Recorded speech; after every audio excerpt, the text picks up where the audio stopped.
تو یہ تبلیغی بانج پنا ہے، تو بانج بن کر نہیں مرنا، بلکہ مرتے وقت میں اپنے پیچھے عملہ بنا کر کے چھوڑنا جو اچھی طرح کام کو سمجھا ہوا ہو، تاکہ اطمینان کے ساتھ ہم جی بھی سکے اور اطمینان کے ساتھ ہم مر بھی سکے۔ ان باتوں کی رعایت کے ساتھ میں ہمیں پوری بات کو سننا ہے۔ کیوں بھائی پورا مجمع تیار ہے؟ کیوں بھائی سو تو نہیں رہے؟ اپنے پڑوسیوں کو دیکھ لو۔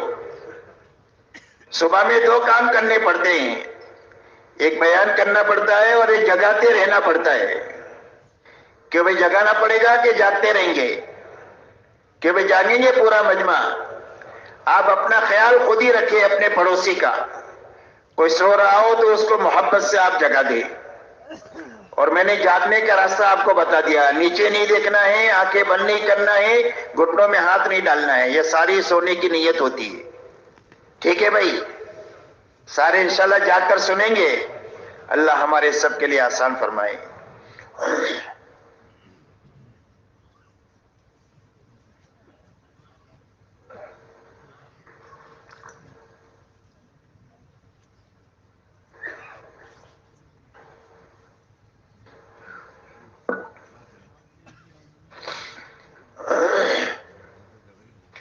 میرے محترم بزرگوں، دوستو، سمجھنے کی اور پوری امت اور انسانیت کو سمجھانے کی بات یہ ہے کہ اللہ تعالیٰ نے سارے انسانوں کے اس دنیا میں آنے کا ایک ہی راستہ بنایا ہے۔ مرد بھی، عورتیں بھی، شہزادے بھی، فقیر بھی، دنیا میں سارے انسان ایک ہی راستے سے آتے ہیں، اور وہ راستہ ماں کا پیٹ ہے۔ ہر بچہ اپنی ماں کے پیٹ میں 9 مہینہ پرورش پاتا ہے، اور اللہ جل شانہ اپنی قدرت سے وقت پر اس کو دنیا میں لاتے ہیں۔ تو پوری دنیا میں آنے کا ایک ہی راستہ ہے سب کے لیے، ایسا ہی اس دنیا سے جانے کا ایک ہی راستہ ہے، اور وہ راستہ موت کا ہے۔ ہر آدمی یہاں سے دنیا کی زندگی سے جو جاتا ہے وہ موت کے راستے سے جاتا ہے۔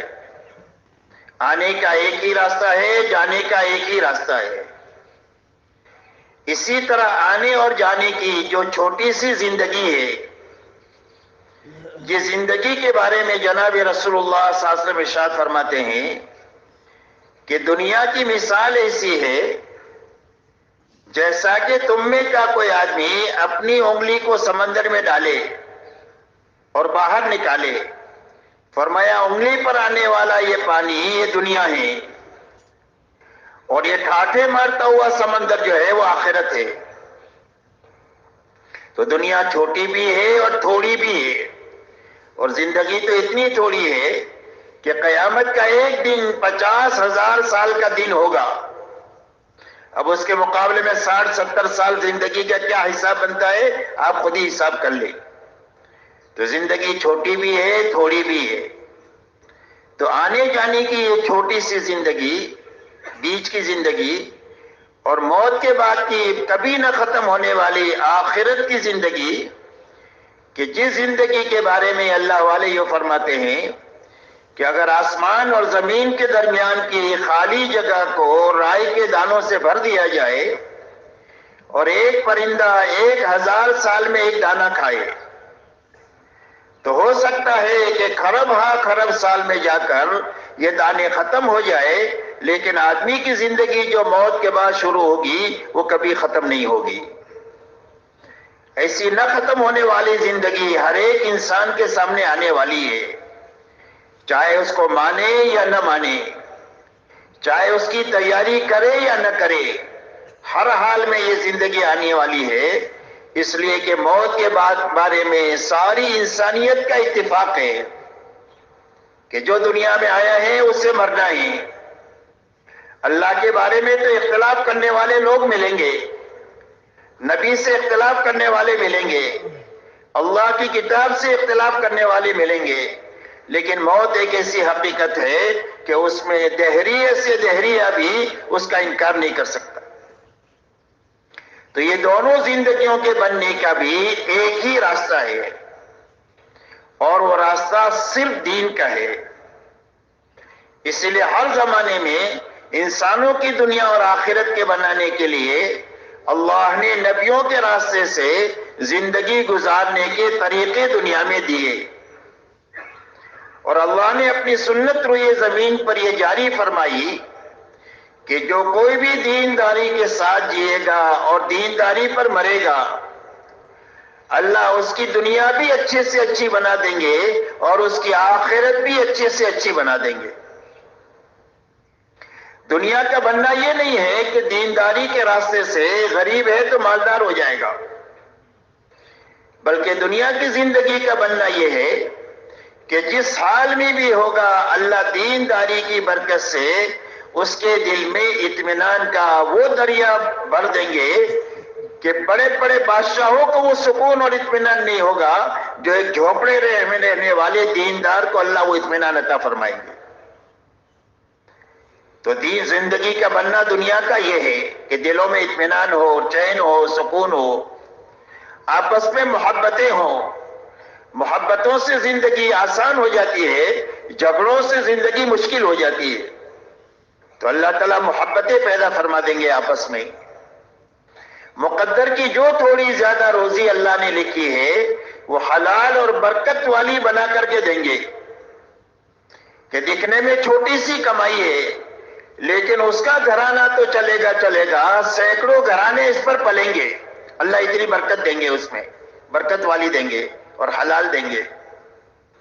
اللہ تعالیٰ دعاؤں میں قبولیت عطا فرمائیں گے، اس لیے کہ دنیا حالات کا گھر ہے، کبھی انسان کا یکساں حال نہیں رہتا، کبھی بیماری ہے، کبھی تندرستی ہے، کبھی راحت ہے، کبھی تکلیف ہے، کبھی مالداری ہے، کبھی غریبی ہے، کبھی اجتماعی حالات ہے، کبھی انفرادی حالات ہے۔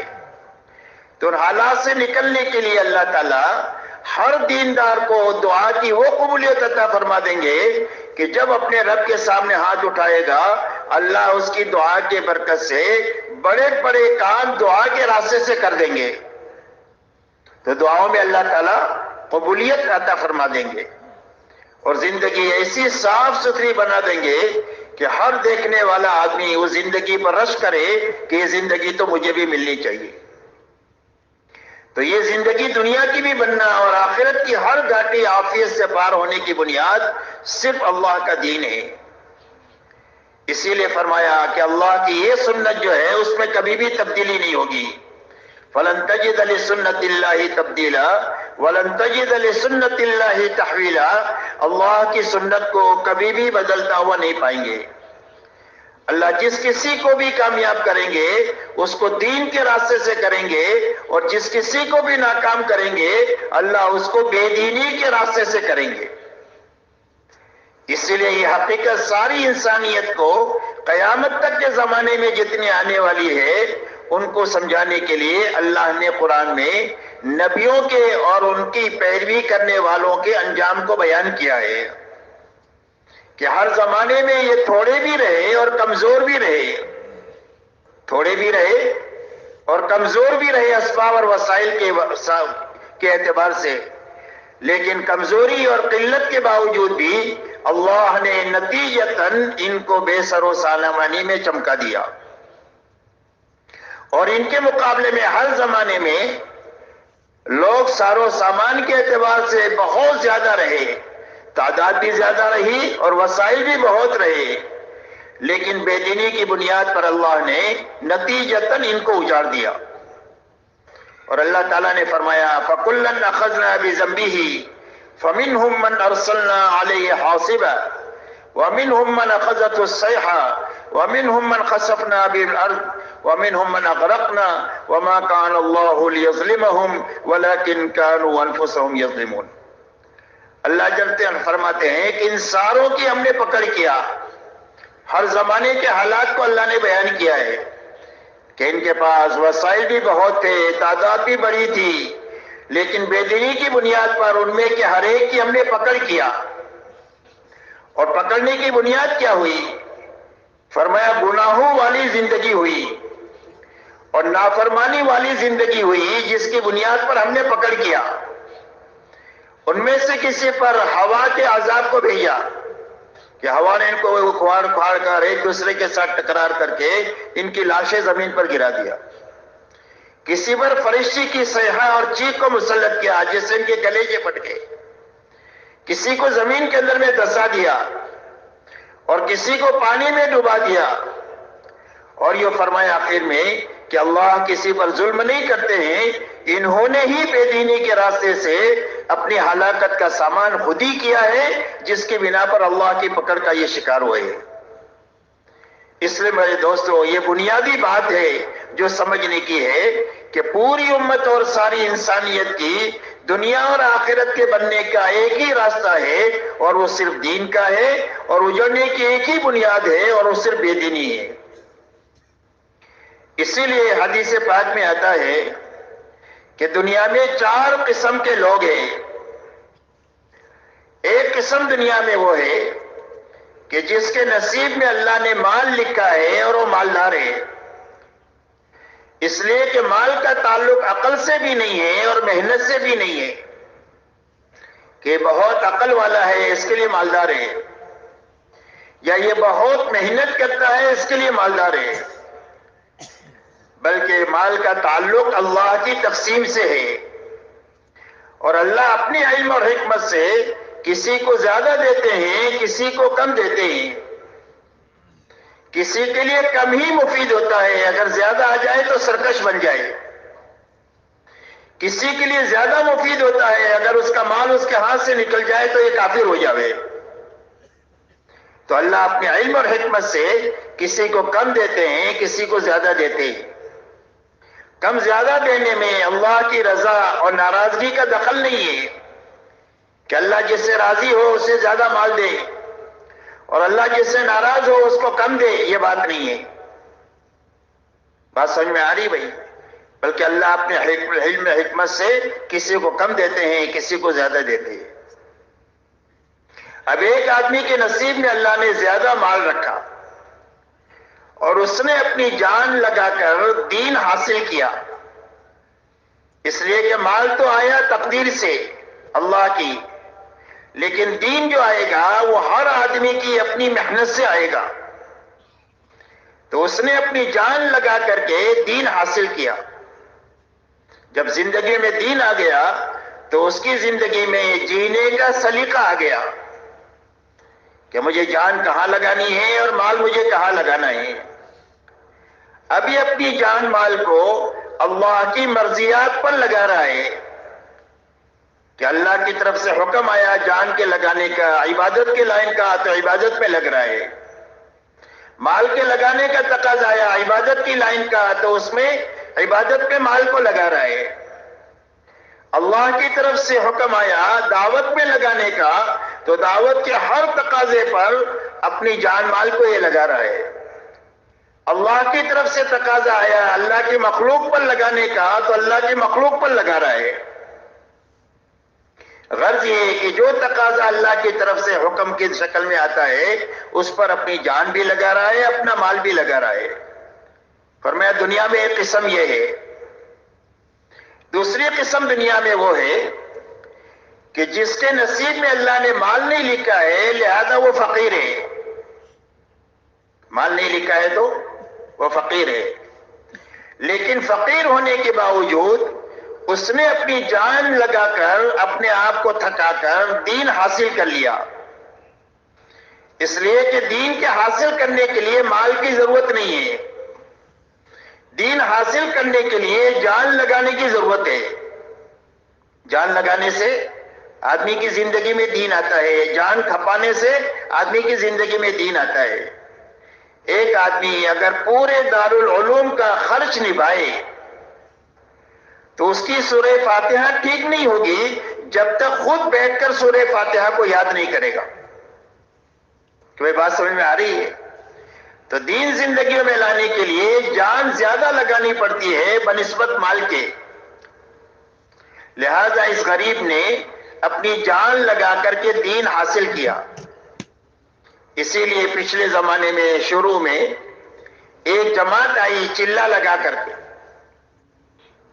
پوچھا گیا کہ بھئی چلے میں کتنا خرچ ہوا؟ تو جماعت نے یوں کہا کہ ہر ساتھی کا چلے میں 2 روپیہ خرچہ ہوا. کتنا خرچ ہوا؟ 2 روپیہ. تو پوچھنے والوں نے پوچھا کہ بھئی سفر کے لیے گاڑی مسجد کے دروازے پر کھڑی رہتی ہوگی جو تم کو لے کر جاتی ہوگی، اور تینوں ٹائم دعوت ہوتی ہوگی.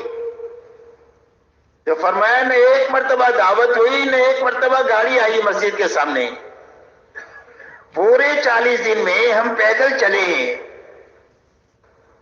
پورے 40 دن میں تہجد پڑھ کر چلنا شروع کرتے تھے، اور گھنٹوں چلنے کے بعد اپنی منزل پر پہنچ کر کام شروع کرتے.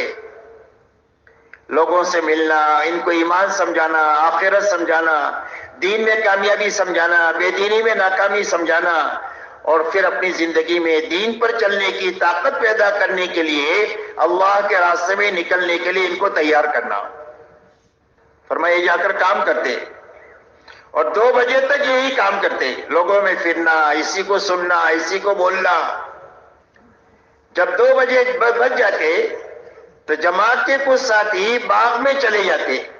امرود کے باغ ایک علاقے میں بہت ہوتے ہمارے یہاں. تو سیزن میں چند پیسوں میں وہی ٹوکری مل جاتی ہے امرود کی. تو فرمایا چند پیسوں میں وہ امرود کی ٹوکری لے کر 2 ساتھی آ جاتے. سارے ساتھی مل کر وہ امرود کھا لیتے. یہی ناشتہ ہے، یہی دوپہر کا کھانا ہے، یہی رات کا کھانا ہے. کیا ہے؟ ناشتہ بھی ہے، دوپہر کا کھانا بھی ہے، اور رات کا کھانا ہے. دن میں ایک ہی مرتبہ کھایا اور وہ امرود کھایا پورے چلے میں. اور ایک مرتبہ بھی سواری پر سوار نہیں ہوئے، پیدل چلے. تو کتنے روپے میں چلہ ہو گیا؟ 2 روپے میں. تو دین سیکھنے کے لیے جان لگانی پڑتی ہے، مال کی بہت زیادہ ضرورت نہیں پڑتی. لہذا اس غریب نے جان لگا کر دین حاصل کر لیا. اب دین کی بنیاد پر اس کو یہ پتا چلا کہ غربت میں کیسے کامیابی اللہ سے لی جا سکتی ہے. اب یہ مالدار دیندار کو دیکھتا ہے تو اس کے دل میں بھی یہ جذبہ اٹھتا ہے کہ اگر اللہ نے بھی مجھے مال دیا ہوتا تو جب عبادت کے تقاضے پر لگانے کا حکم آتا تو عبادت میں لگاتا، اور دعوت پر لگانے کا تقاضا آتا تو میں بھی دنیا میں ایسے ہی پھرتا جیسے یہ مالدار دیندار پھر رہا ہے. اور اللہ کی مخلوق پر لگانے کا موقع آتا تو میں بھی ایسا ہی لگاتا جیسے یہ مالدار دیندار لگا رہا ہے. حدیث پاک میں جناب رسول اللہ صلی اللہ علیہ وسلم ارشاد فرماتے ہیں فَكِلَاهُمَا فِي الْأَجْرِ سَوَاءٌ. فرمائے دونوں قسم اللہ کے یہاں اجر اور ثواب کے اعتبار سے برابر ہیں. جو مالدار دیندار کا اللہ اکرام کریں گے، اللہ اس غریب کا وہی اکرام کریں گے جو اس مالدار دیندار کا کریں گے. فرمایا اجر اور ثواب کے اعتبار سے دونوں برابر ہیں. حضور پاک صلی اللہ علیہ وسلم کے زمانے میں مہاجرین آئے آپ کے پاس.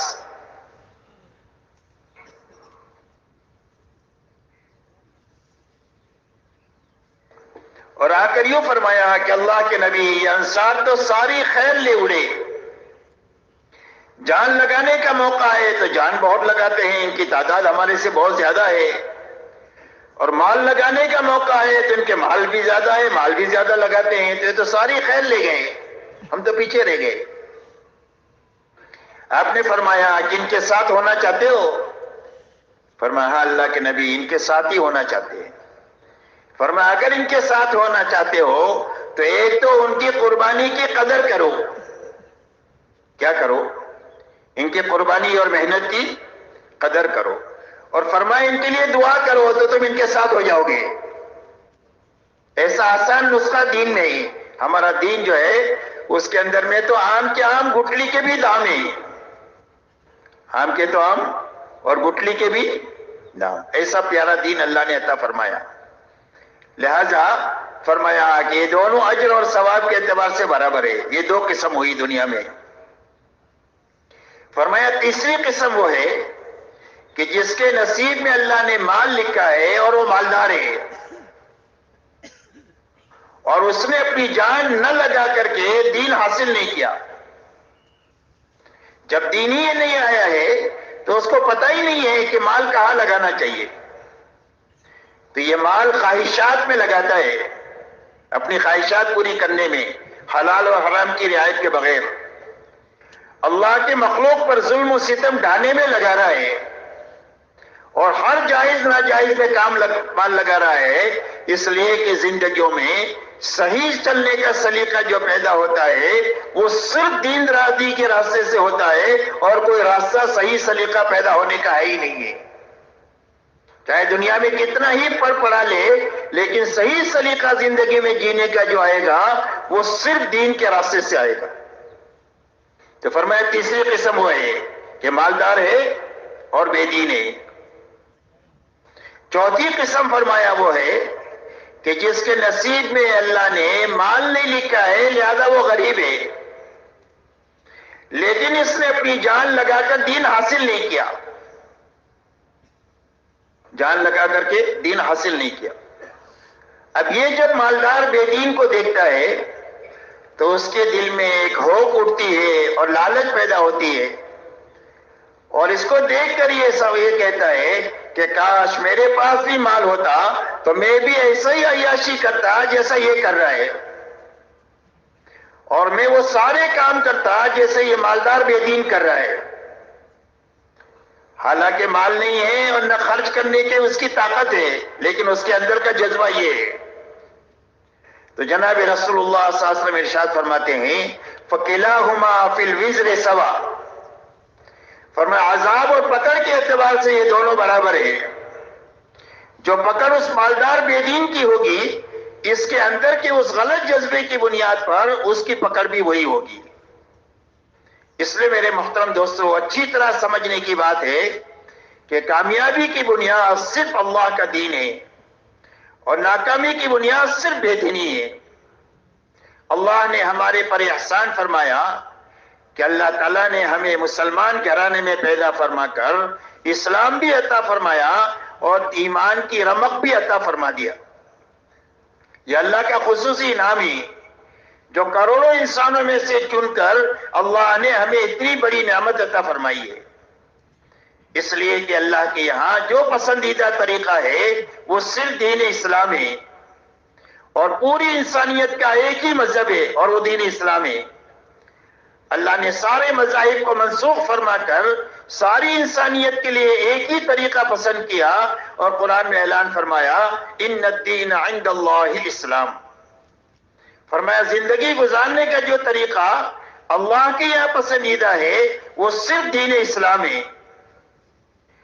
وَمَن يَبْتَغِي غَيْرَ الْإِسْلَامِ دِينًا فَلَن يُقْبَلَ مِنْهُ وَهُوَ فِي الْآخِرَةِ مِنَ الْخَاسِرِينَ، فرمایا اسلام کے علاوہ کسی اور راستے پر چل کر کے کوئی آئے گا اللہ کے یہاں وہ راہ مقبول نہیں ہوگی اور وہ آخرت میں زبردست نقصان اٹھانے والا ہوگا۔ اس کی موت مشکل ہو جائے گی، قبر جہنم کا گڑھا بن جائے گی، قیامت کے ہولناک دن میں ذلت اور رسوائی کا سامنا کرنا پڑے گا، پل صراط پر سے کٹ کر یہ جہنم میں گر جائے گا، وہاں سے نکل نہیں سکے گا جو اسلام کے علاوہ کسی اور راستے پر چل کر آئے گا۔ اللہ نے احسان فرما کر ہمیں اتنی بڑی نعمت بغیر مانگے اور بغیر استحقاق کے اللہ نے عطا فرمائی۔ اب اللہ جل شانہ کا مطالبہ ہر ایمان والے سے یہ ہے کہ اسلام میں پورے داخل ہو جاؤ۔ اللہ جل شانہ ارشاد فرماتے ہیں یا ایھا الذین آمنوا ادخلوا فی السلم کافۃ ولا تتبعوا خطوات الشیطان انہ لکم عدو مبین۔ اللہ جل شانہ فرماتے ہیں کہ اے ایمان والو دین میں اسلام میں پورے داخل ہو جاؤ اور شیطان کے نقش قدم پر مت چلو، اس لیے کہ شیطان تمہارا کھلا ہوا دشمن ہے۔ اس آیت کریمہ کے شان نزول کے بارے میں مفسرین نے یہ لکھا ہے کہ یہ آیت اتری ہے حضرت عبداللہ ابن سلام رضی اللہ تعالیٰ عنہ کے بارے میں، جو اسلام سے پہلے ایک سچا آسمانی مذہب تھا، اس کے یہ ماننے والے تھے، اور اس مذہب کے اندر میں اونٹ کا گوشت کھانا منع تھا۔ ان کے دل میں یہ جذبہ پیدا ہوا کہ اسلام میں اونٹ کا گوشت کھانا فرض واجب نہیں ہے، حلال ہے، بہت ساری چیزیں حلال ہیں، اب کرے تو کوئی حرج نہیں، نہ کرے تو کوئی بات نہیں۔ تو ان کے دل میں یہ جذبہ پیدا ہوا کہ اگر میں اونٹ کا گوشت نہ کھاؤں تو پہلا جو سچا آسمانی مذہب تھا اس پر بھی میرا عمل ہو جائے گا اور اسلام پر بھی عمل ہو جائے گا۔ ایسے اچھے جذبے سے ایک مباح چیز کو چھوڑا، فرض نہیں چھوڑا، کوئی واجب نہیں چھوڑا، کوئی گناہ کا کام نہیں کیا، ایسے اچھے جذبے سے ایک مباح چیز کو چھوڑا، تو اس پر اللہ کی طرف سے قرآن میں آیت اتر رہی ہے کہ اے ایمان والو، اسلام میں پورے داخل ہو جاؤ اور شیطان کے نقش قدم پر مت چلو، اس لیے کہ شیطان تمہارا کھلا ہوا دشمن ہے۔ اسلام کے آنے کے بعد کسی اور تہذیب اور تمدن کی طرف، کسی اور کے طور طریق کی طرف اور کسی اور مذہب کی طرف تمہاری للچائی ہوئی نگاہوں سے دیکھنا، اللہ اس کو برداشت نہیں کریں گے، اس لیے کہ ہم نے دین اسلام پورا اتار دیا ہے۔ الیوم اکملت لکم دینکم واتممت علیکم نعمتی ورضیت لکم الاسلام دینا، فرمایا ہم نے تمہارے لیے دین کو پورا اتار دیا ہے، کوئی چیز ایسی نہیں چھوڑی کہ جس میں تمہاری رہبری نہ کی ہو۔ جوتا پہننے کا طریقہ بھی بتایا، نماز پڑھنے کا طریقہ بھی بتایا، شادی کرنے کا طریقہ بھی بتایا، حکومت کرنے تک کا طریقہ بتا دیا کہ زندگی کے ہر حرکت اور سکون میں اللہ کی طرف سے اور اللہ کے نبی کی طرف سے پوری رہبری ملے گی کہ اس کام کو کیسے کرنا ہے کہ جس کی وجہ سے تمہاری دنیا دین بن جائے۔ اسی لیے مسلمان کا کوئی بھی کام دنیا نہیں ہے، مسلمان کا ہر کام دین ہے، شرط یہ ہے کہ اس کام کو حکم کے مطابق کرے اور حضور صلی اللہ علیہ وسلم کے طریقے کے مطابق کرے۔ جب طریقے کے مطابق کرے گا اور حکم کے مطابق کرے گا تو اس کی عبادت بھی دین بن جائے گی، اس کا بیوی بچوں میں رہنا بھی دین بن جائے گا، اس کا کاروبار کرنا بھی دین بن جائے گا، اس کا جاگنا بھی دین، اس کا سونا بھی دین۔ حدیث پاک میں آتا ہے کہ ایک آدمی نے عشاء کی نماز جماعت کے ساتھ پڑھی تو فرمایا ایسا ہے جیسا کہ آدھی رات اس نے اللہ کے سامنے نماز میں قیام کیا، اور فجر کی نماز جماعت کے ساتھ پڑھی تو ایسا ہے کہ پوری رات اللہ کے سامنے عبادت میں گزاری۔ حالانکہ 8 گھنٹہ سویا ہے لیکن حکم کے مطابق سویا ہے اور طریقے کے مطابق سویا ہے، تو اس کے 8 گھنٹے کی نیند کو اللہ تعالیٰ نے دین بنا دیا۔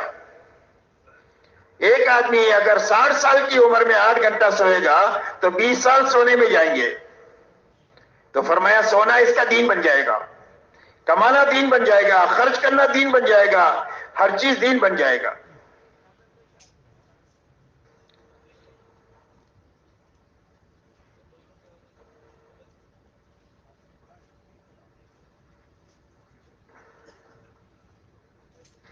اس نے فرمایا کہ ہم نے تمہارے لیے دین کو پورا اتار دیا ہے اور اپنی نعمتوں کو تمہارے پر تمام کر دیا ہے۔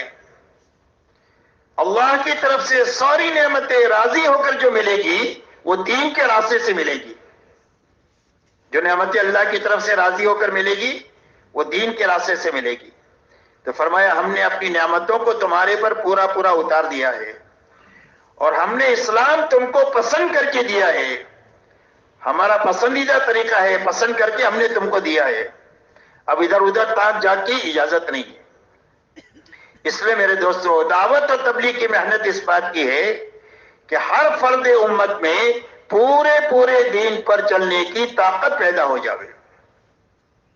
امت کا المیہ یہ نہیں ہے کہ امت کو دین معلوم نہیں ہے، اور امت کا المیہ یہ نہیں ہے کہ امت کے بعد دین پر چلنے کے وسائل نہیں ہیں۔ معلومات بھی خوب ہے، وسائل بھی خوب ہے۔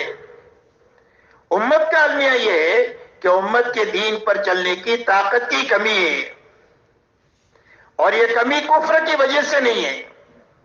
کتنا ہی گناہوں میں ڈوبا ہوا مسلمان ہو، ہم اس کے اوپر کفر کا فتویٰ نہیں لگائیں گے، ہم ان گناہوں سے نفرت کریں گے، گنہگار سے محبت کریں گے۔ جیسے بیماری سے نفرت ہوتی ہے، بیمار سے محبت ہوتی ہے، اس لیے کہ بیمار تو بیوی ہوتی ہے، باپ ہوتا ہے، بیٹا ہوتا ہے، اس سے آدمی کیسے نفرت کرے گا؟ ایسے ہی سارے گناہوں سے نفرت، لیکن گنہگار سے محبت ہم کریں گے۔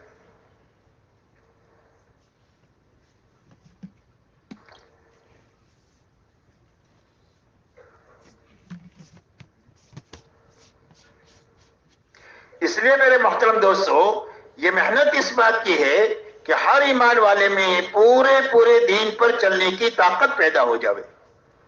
ایک بات تو یہ ہے اس محنت سے مقصود۔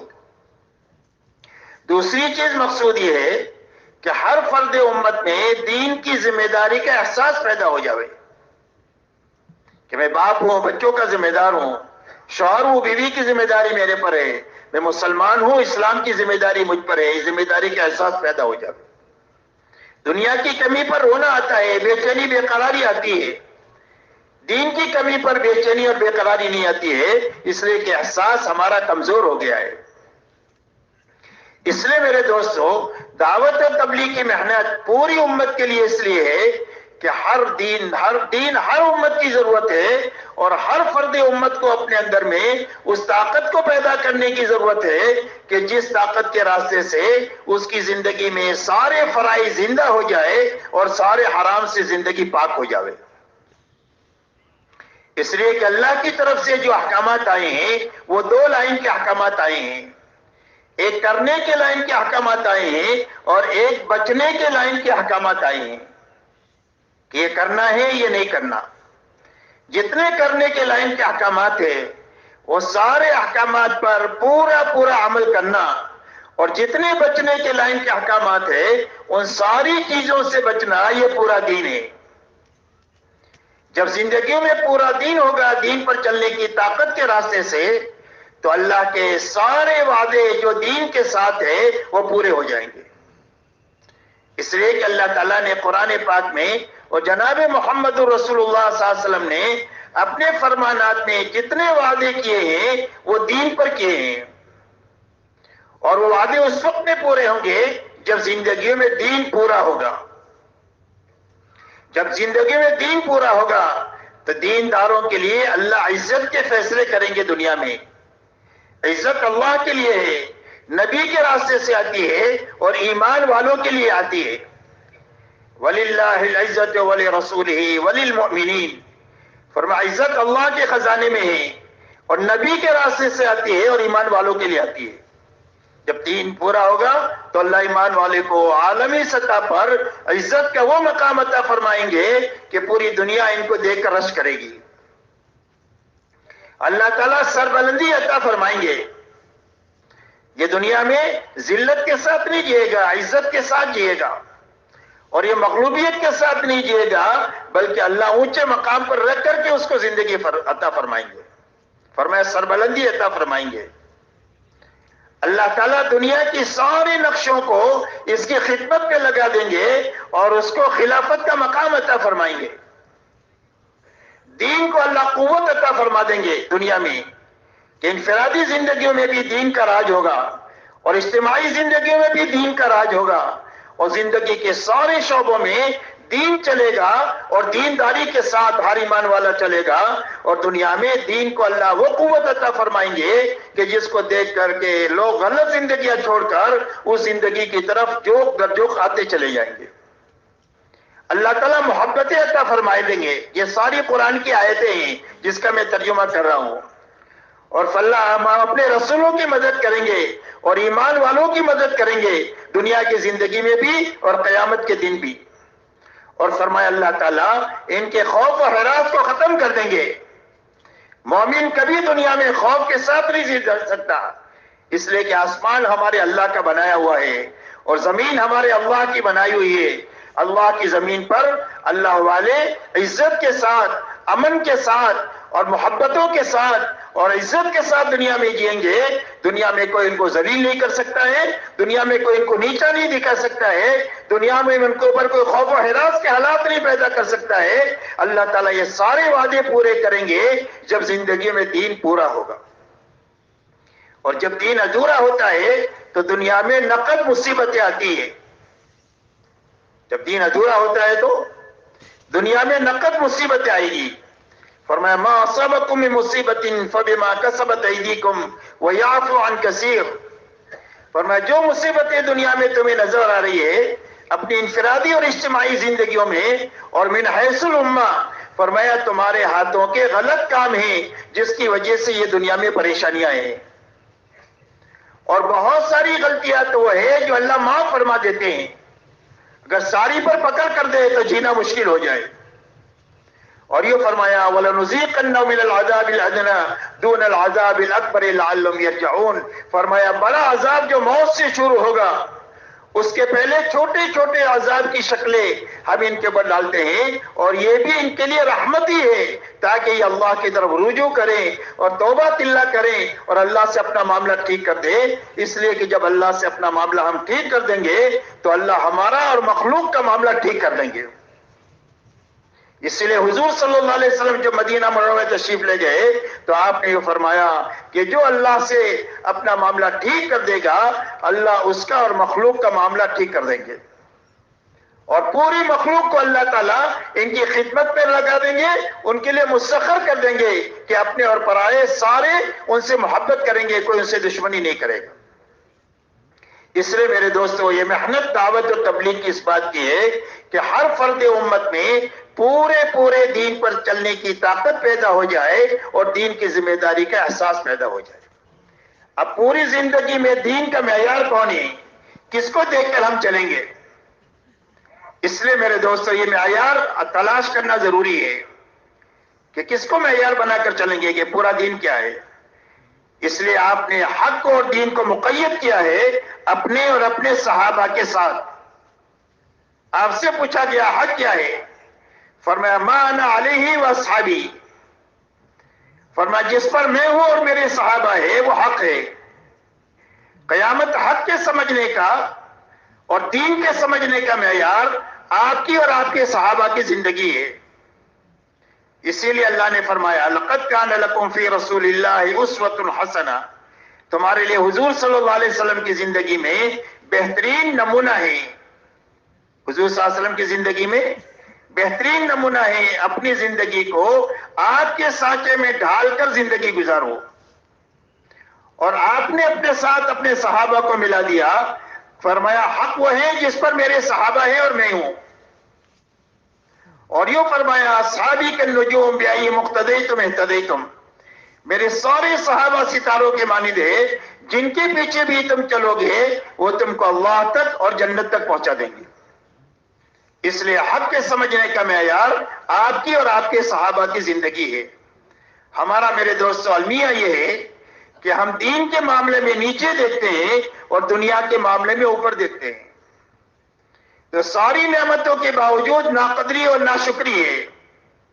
اللہ نے سب کچھ دیا رکھا ہے لیکن ہر وقت یہ احساس ہے کہ بھئی آگے ہونا چاہیے، یہ تو کم ہے، اس لیے کہ اوپر دیکھنے کی عادت بنی ہے ہماری، اور دین کے معاملے میں نیچے دیکھنے کی عادت بنی ہے، اس لیے دین کی کمی کا احساس نہیں ہے، باوجود اس کے کہ زندگیوں میں بے دینی کوٹ کوٹ کے بھری ہوئی ہے، لیکن ہر آدمی کو یہ گمان ہو گیا ہے کہ میں تو دیندار ہوں۔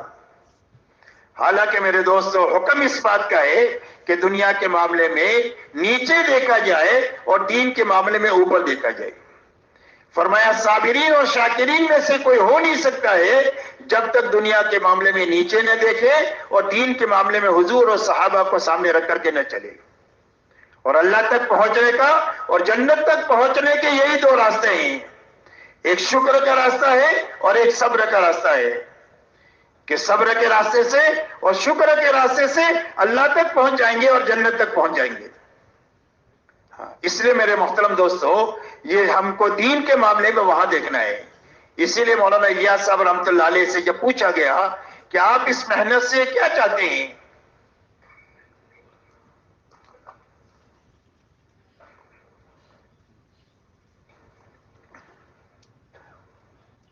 تو فرمایا میں اس محنت سے یہ چاہتا ہوں کہ اس محنت کو امت کرتے کرتے اور اچھی طرح کرتے کرتے اور جتنی کرنی چاہیے اتنی کرنے کے راستے سے وہاں پہنچ جائے جہاں حضور صلی اللہ علیہ وسلم امت کو چھوڑ کر گئے تھے۔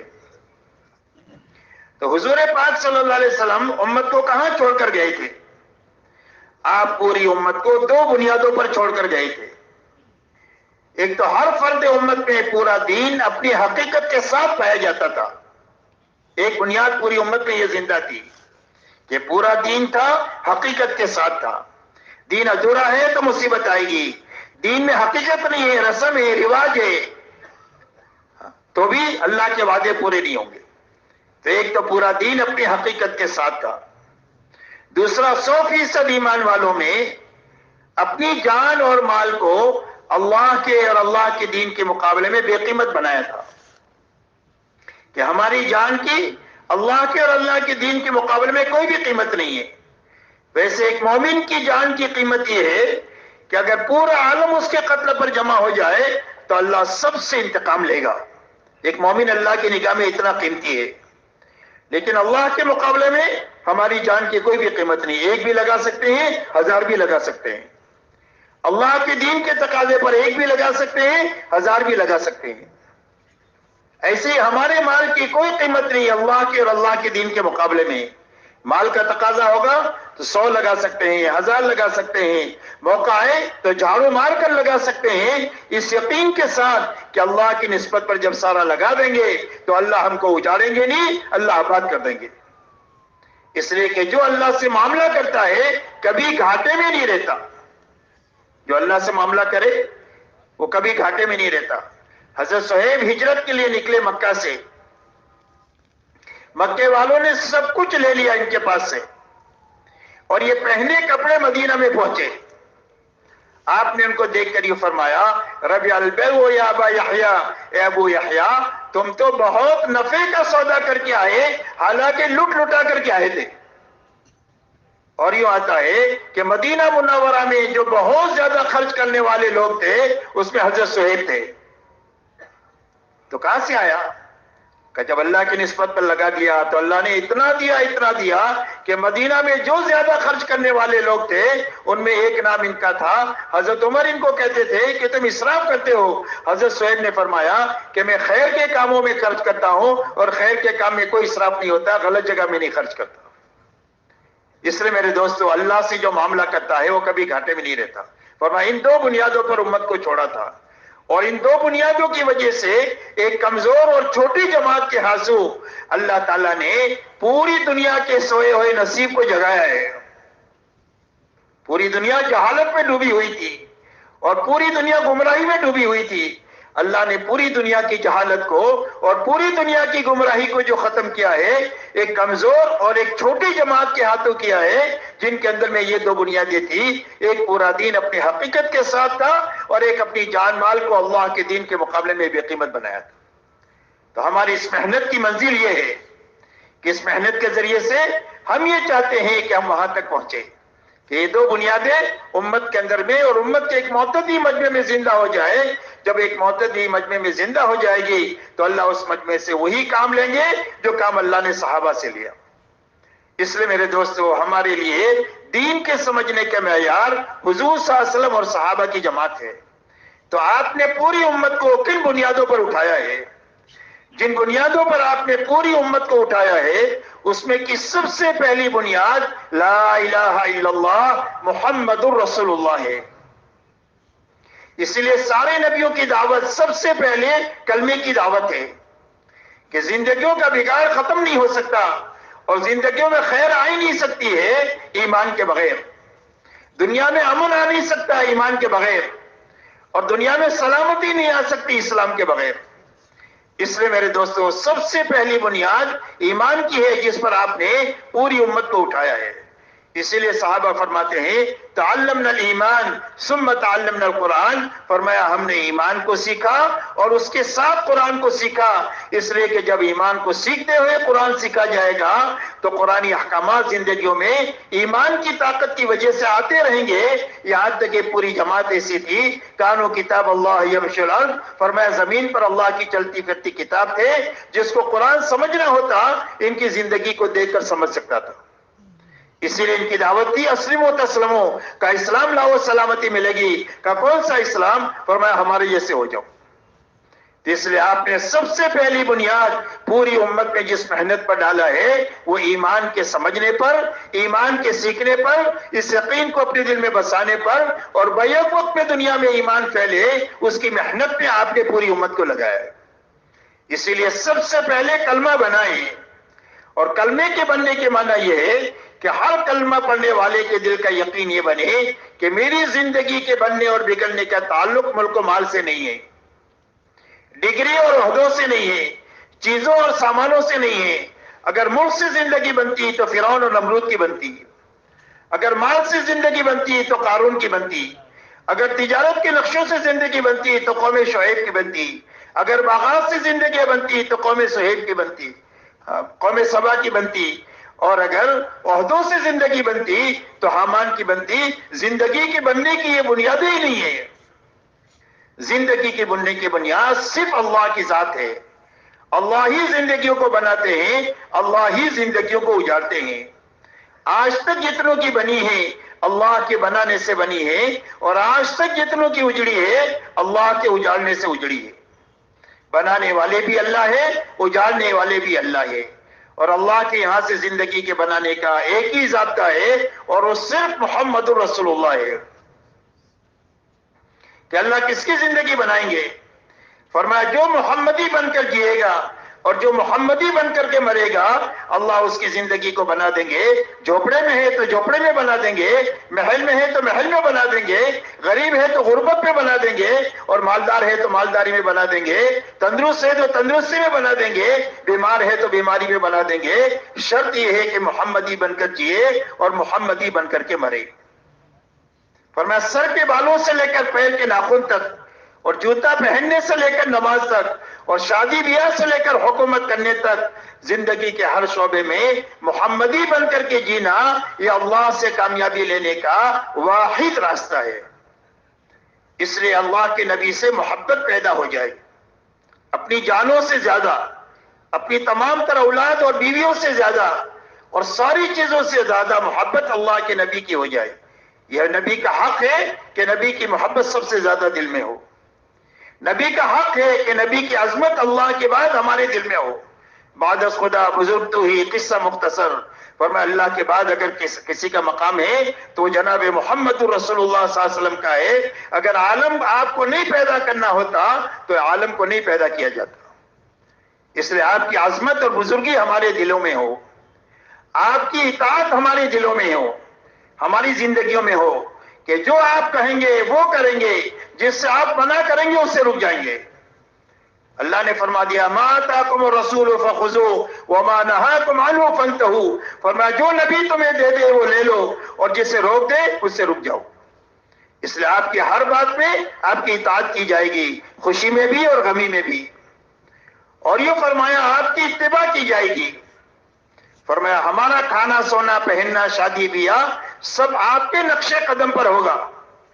ہم کھائیں گے ایسے جیسا آپ نے کھایا، سوئیں گے ایسے جیسا آپ سوئے، کپڑے ایسے پہنیں گے جیسا آپ نے پہنے، شادی ایسے کریں گے جیسا آپ نے کیا۔ اپنی زندگی کے ہر حرکت اور سکون میں ہم آپ کی اتباع اور پیروی کے ساتھ چلیں گے۔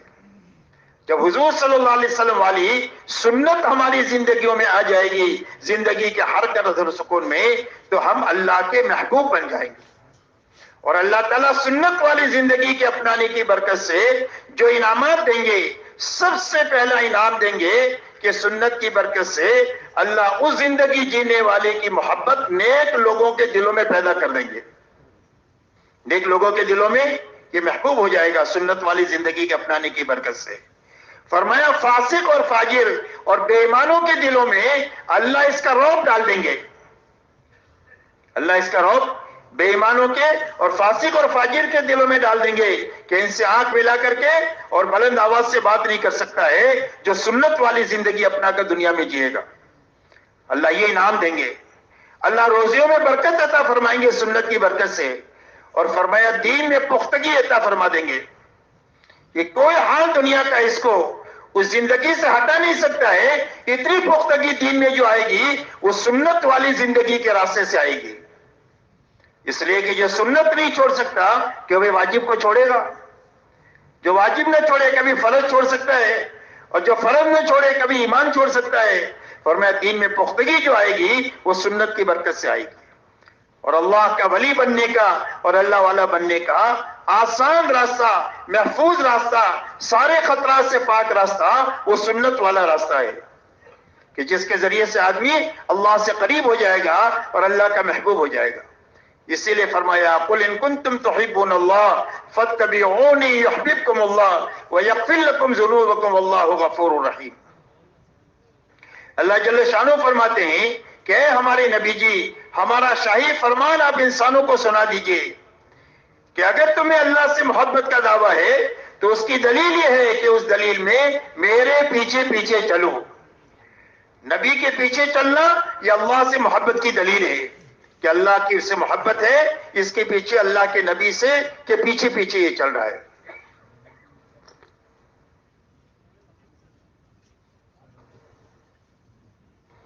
فرمایا جب میرے پیچھے پیچھے چلو گے تو اللہ تم کو اپنا محبوب بنا دے گا۔ اللہ کی محبت کا راستہ سنت والا راستہ ہے، اللہ کا محبوب بننے کا راستہ۔ اور یہ فرمایا انسان یہ غلطی ہو جائے گی تو اللہ معاف کر دیں گے، اس لیے کہ اللہ معاف کرنے والی بھی بڑے اور اللہ رحم کرنے والی بھی بڑے۔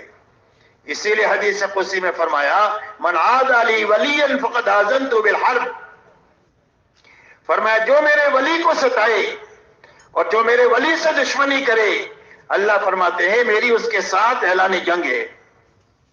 اور سارے ایمان والوں کو اللہ تعالیٰ نے ولایت کا راستہ دیا ہوا ہے۔ ہر ایمان والا اللہ کا ولی بن سکتا ہے سنت والی زندگی کو اپنانے کے راستے سے، آسان راستہ، سارے خطرات سے محفوظ راستہ، کوئی مشکل نہیں، سنت پر عمل کرتے ہوئے اللہ کا ولی بن جائے گا۔ اور جب اللہ کا ولی بن جائے گا تو دنیا کی کوئی طاقت اس کا بال بیکا نہیں کر سکتی۔ اسی لیے کتابوں میں آتا ہے کہ ایک اللہ والے راستہ چل کر جا رہے تھے، سامنے سے ایک آدمی اپنی عورت کے ساتھ آ رہا تھا، اللہ والوں کی پیر کی ٹھوکر سے مٹی اڑی اس کے یا عورت کے کپڑوں پر آ گئی تو اس کے یار کو غصہ آیا، اس نے اٹھا کر ایک تماچا مار دیا، لیکن مارتے ہی دھڑام سے گرا اور مر گیا۔ عورت نے شور مچایا، مار دیا مار دیا مار دیا، لوگ جمع ہو گئے، کیا ہوا کیا ہوا کیا ہوا، کوئی بتانے والا نہیں ہے۔ تو اللہ والوں نے کہا بھائی ہوا کچھ بھی نہیں ہے، یہ تو اللہ والوں کا معاملہ ہے، اس کے یار کو غصہ آیا اس نے مجھے مارا اور ہمارے یار کو غصہ آیا اس نے اس کا کام تمام کر دیا۔ اس لیے میرے دوستو یہ کام اللہ کو اپنے ساتھ لینے کا کام ہے، یہ کام اللہ کو اپنے ساتھ لینے کا کام ہے۔ اللہ جس کے ساتھ ہو جائیں گے اس کی ناؤ کنارے لگ جائے گی، اور اللہ جس سے روٹ جائیں گے اس کی ناؤ ڈوب جائے گی، چاہے دنیاوی اعتبار سے کتنے ہی بڑے نقشوں کا کیوں مالک نہ ہو، لیکن اس کی ناؤ کبھی کنارے نہیں لگ سکتی ہے جس سے اللہ روٹ جائے۔ تو اللہ کو ساتھ لینے کا راستہ صرف محمد الرسول اللہ کا راستہ ہے، اس لیے محمدی بن کر جینا اور محمدی بن کر کے مرنا یہ اللہ سے زندہ کامیابی لینے کا واحد راستہ ہے۔ اب میرے دوستو پوری زندگی محمدی سانچے میں ڈھالنے کے لیے اللہ نے کلمے کے ساتھ عبادت کی لائن دیا ہے کہ عبادت کے راستے سے پوری زندگی محمدی سانچے میں ڈھلے گی، اور عبادت میں جانی عبادت بھی ہے اور مالی عبادت بھی ہے، جانی عبادت بھی ہے مالی عبادت بھی ہے۔ نماز روزے کا تعلق جان سے ہے، اس میں جان لگتی ہے، زکوٰۃ کا تعلق مال سے ہے، اور حج کا تعلق جان مال دونوں سے ہے۔ تو اپنی نماز ایسی اچھی بنانا کہ 24 گھنٹے کی زندگی آپ کے طریقے پر آ جاوے۔ اس لیے نماز پابندی سکھانے کے لیے ہے کہ کیا دیکھو گے، کیا سنو گے، کیا بولو گے، کہاں ہاتھ رکھو گے، کیسے پیر رکھو گے، یہ سارا سکھانے کے لیے نماز ہے۔ فرمایا جس طرح نماز میں حکم کی تابعداری ہے، نماز کی باہر کی زندگی میں بھی حکم اور طریقے کی پابندی کے ساتھ جینا آ جائے، اس کے لیے نماز عطا فرمائی۔ اسی لیے فرمایا نماز آدمی کو بے حیائی اور برائی کے کاموں سے روکتی رہتی ہے، نماز بنتی چلی جائے گی، زندگی صاف ستھری بنتی چلی جائے گی۔ ایسا ہی روزے کے راستے سے آدمی کی زندگی میں تقوی پیدا ہو جائے گا، اور تقوی پیدا ہونے کے معنی یہ ہے کہ حرام سے بچنے کی طاقت پیدا ہو جائے گی۔ اللہ نے روزے کی یہی غایت قرآن میں بیان فرمائی کہ ہم نے روزے اس لیے فرض کیے ہیں کہ تمہارے اندر تقوی پیدا ہو جائے۔ اور حدیث پاک میں جناب رسول اللہ صلی اللہ علیہ وسلم فرماتے ہیں اتق المحارم تکن عبد الناس، فرمایا حرام سے بچ جاؤ تم سب سے بڑے عبادت گزار ہو۔ حرام سے بچنا یہ سب سے بڑی عبادت گزاری ہے۔ 24 گھنٹہ نماز ہے، روزہ ہے، تسبیح تلاوت ہے، تبلیغ ہے، کوئی بھی 24 گھنٹہ نہیں ہو سکتی، لیکن حرام سے بچ کر آدمی 24 گھنٹہ عبادت گزار رہ سکتا ہے۔ اور آدمی کی زندگی میں تقوی پیدا ہو گیا، حرام سے بچنے کی طاقت پیدا ہو گئی، تو میرے دوستو یہ اتنا بڑا کام ہے کہ اس کی زندگی کے سارے مسائل تقوی کے راستے سے حل ہو جائیں گے۔ حضرت عبد الرحمن ابن عوف رضی اللہ تعالیٰ عنہ نے ایک مرتبہ حضرت عمر رضی اللہ تعالیٰ عنہ سے یہ فرمایا کہ امیر المومنین، آپ جو بھی مال بیت المال میں آتا ہے وہ سارا خرچ کر ڈالتے ہیں، مسلمانوں کی ضرورت کے لیے مستقبل میں کوئی چیز رکھتے ہی نہیں ہے۔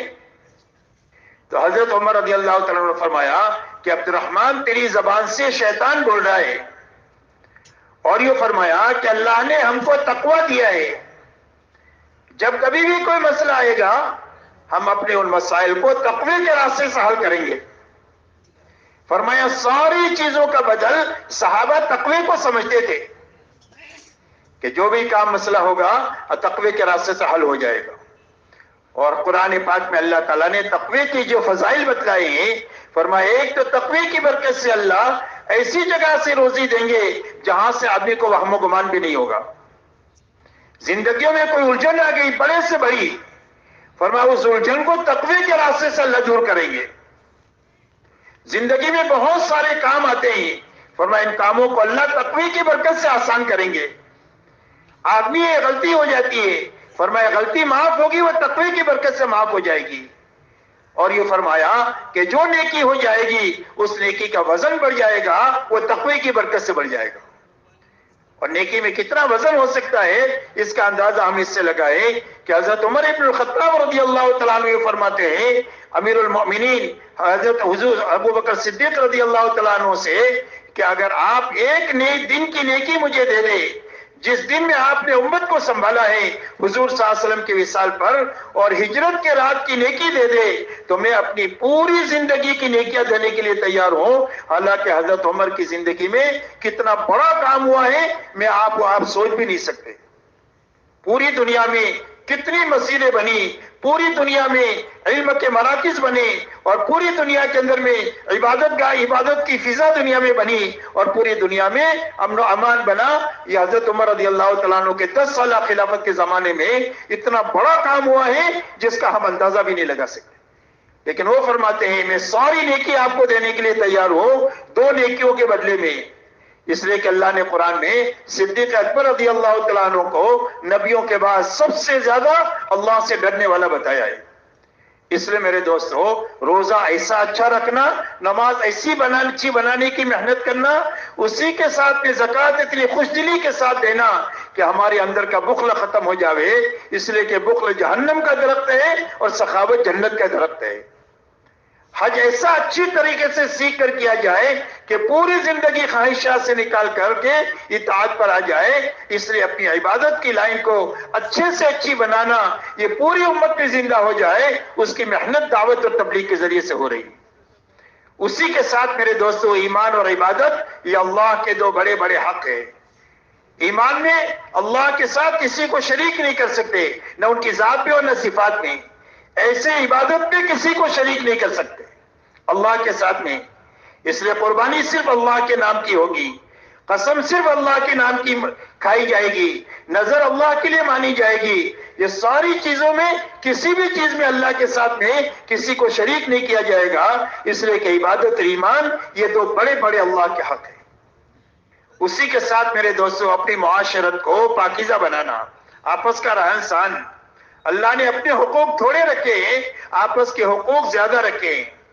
اور دنیا کا نظام اللہ نے ایسا بنایا ہے کہ دنیا میں ہر ایک آدمی اس کی رشتہ داریاں ہوتی ہے، کوئی آدمی زمین سے اگتا نہیں ہے، آسمان سے ٹپکتا نہیں ہے، ہر ایک کے ماں باپ ہوتے ہیں، بیوی بچے ہوتے ہیں، بھائی بہن ہوتے ہیں، پڑوسی ہوتے ہیں، کوئی سیٹ ہوتا ہے، کوئی نوکر ہوتا ہے، کوئی حاکم ہوتا ہے، کوئی رعیت ہوتا ہے۔ یہ سارے تعلقات ہیں دنیا میں، اور جتنے تعلقات ہیں اتنے حقوق ہیں۔ جب حقوق کو معلوم کر کے ادا کیے جائیں گے تو گھر سے لے کر عالم، پورا عالم جنت کا نمونہ بن جائے گا، اور جب حقوق ضائع ہوں گے تو گھر سے لے کر عالم پورا جہنم کا اور جنگ کا اکھاڑا بن جائے گا۔ آج پوری دنیا میں کسی کی جان مال آبرو محفوظ نہیں ہے کہ گھر سے نکلا ہے شام کو صحیح سالم آئے گا یا اس کی لاش آئے گی، یہ محفوظ نہیں ہے۔ یہ محفوظ حفاظت دنیا میں اس وقت پہ آ سکتی ہے، دنیا میں امن و امان اور سلامتی اس وقت پہ آ سکتی ہے جب حضور صلی اللہ علیہ وسلم والی معاشرت زندہ ہو جائے. اور آپ کی معاشرت کی بنیاد انصاف ہے. فرمایا جو اپنے لیے پسند کریں اپنے تمام ایمان والے بھائیوں کے ساتھ کے لیے پسند کریں. ہر ایمان والے سے محبت کریں گے اور ہر انسان کا احترام کریں گے. محبت ایمان والے سے کریں گے.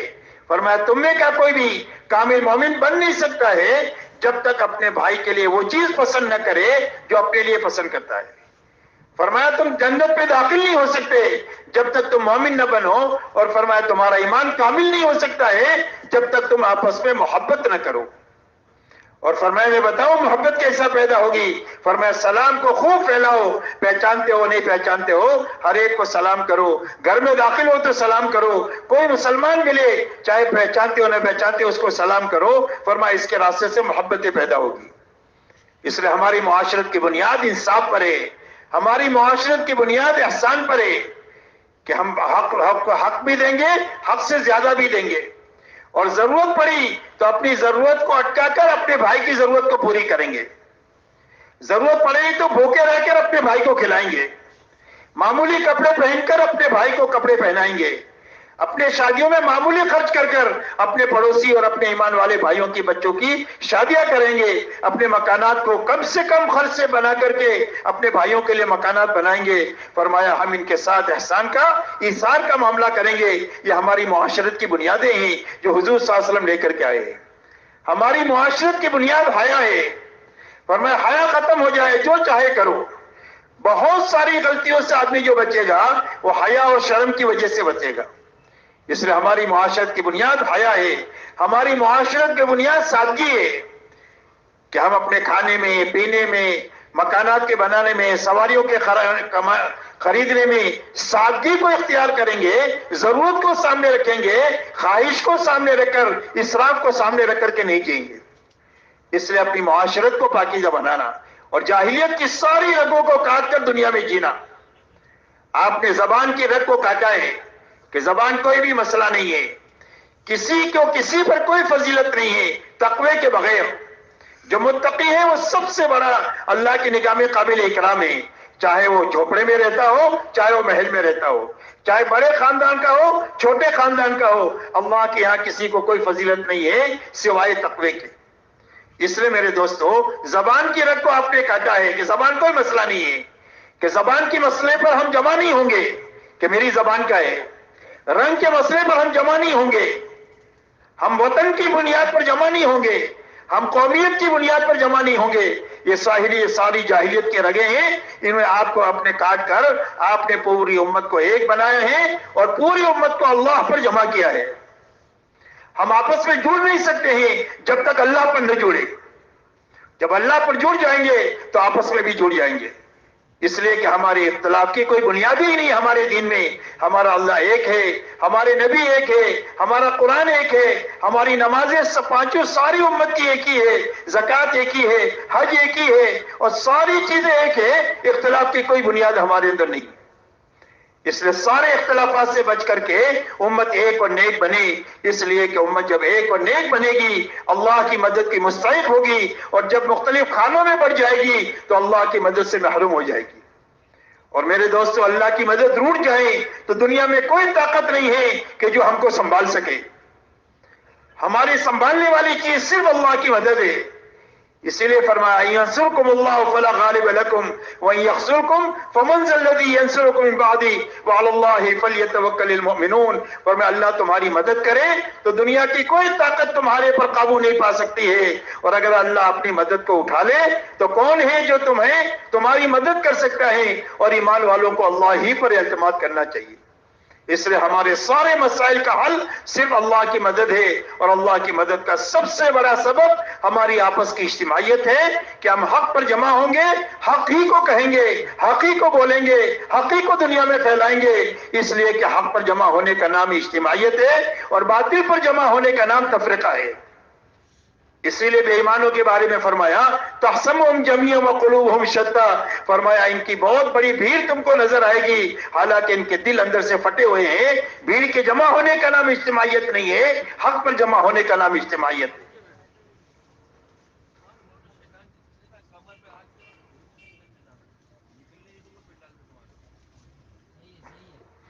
اس لیے آپس میں محبتیں پیدا ہو جائیں، ایک دوسرے کو معاف کرنا آ جائے، ایک دوسرے کی غلطی سے درگزر کرنا آ جائے، ہر ایک کے ساتھ جڑنا آ جائے، ہر ایک کو جوڑنا آ جائے، ہر ایک سے معافی مانگنا آ جائے اور ہر ایک کو معاف کرنا آ جائے، ایسی اچھی زندگی بنے کہ پوری امت ایک بن جائے اور پوری امت ایک بن جائے، اللہ کی مدد کی مستحق ہو جائے گی۔ اسی کے ساتھ میرے دوستو، اللہ تعالیٰ نے یہ دنیا کو ضرورت کی پوری کرنے کی جگہ بنایا ہے، خواہش کی پوری کرنے کی جگہ نہیں بنایا۔ ہر انسان میں اللہ نے ضرورت بھی رکھی ہے، خواہش بھی رکھی ہے۔